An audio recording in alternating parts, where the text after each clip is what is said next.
think rim pressure is a big one because of how the Hornets like to operate. They love to work the screening game on the outsides, go east to west, draw defenders out to the perimeter, use the gravity of Ball, Miller, Knipple, and try to draw out the players. But they also need downhill pressure to draw the defense. And I think that's why this game worked so well for the Hornets because you had LaMelo, because you had Brandon Miller, and then obviously the acquisition of Kobe White. You had that efficiency of that downhill pressure of those guys. But on a consistent basis, you're not seeing that from the roster. But just as importantly as rim pressure, you need the ability to finish at the rim because at some point, teams are going to catch on to the fact that the Hornets don't have a ton of guys that can finish off of the drive, and they're just going to stay home on the shooters, right? They're not going to come off of Khan to see LaMelo driving downhill. They're not going to come off Brandon Miller because they will risk the fact that they want to take a one-on-one layup attempt over a drive and kick. They're going to allow LaMelo. They're going to allow Bridges to get downhill and take those chances there. So, of course, rim pressure, I think, is something that the Hornets need to look into. Efficiency is going to be huge at the rim. The Hornets, it just seems like in recent years, have not had that efficiency at the rim. And that goes back to some of their centers as well. But I do think it's probably more of the wings and forwards that do need to be a little bit more efficient at the rim. I think defense, two-way play is always necessary when looking at free agents or trade targets. Physicality is going to be huge for this Charlotte team because they don't have a ton of guys that can use their bodies well. And that kind of goes back to the rim finishing.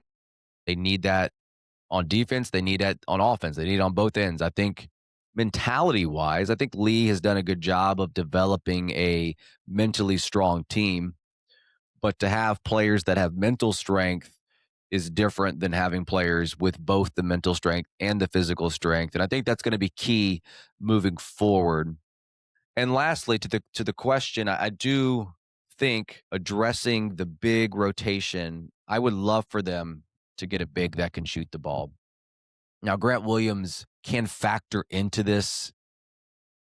Preferably, I would love for it to come from the center position, but I'm not sure there's a ton of guys out there that possess those qualities that are gettable for the Hornets. So if Charlotte were to move on from Bridges in the front court, replacing him with a better version of him that can shoot the ball at a more consistent level, I think that's one area where they can kind of address that. That would be perfect. One player that I keep going back to, and I'm not even sure if it's someone that is attainable, but Naz Reid, always been a guy that has stood out to me that can play center, play alongside Cockburn or Diabate as the four. He has a perimeter oriented game, but he's been more than willing to shoot the ball from behind the arc. He's been fairly efficient from back there, 36, 37, 38% shooter from three. And then defensively, good rebounder. He creates a lot of events there, checks a lot of boxes for what Charlotte is looking for and fits the mold that I think Jeff Peterson looks for in players. So he's definitely not the only name out there. And maybe we got to kind of look into this as the offseason approaches. Go to that trade machine and see if you can kind of come up with something that is worthwhile. I don't think when you hear that quote about pushing in all the chips and going for it, he's probably not at that level to kind of go for, not that quality, but he's definitely a good talent and still relatively young.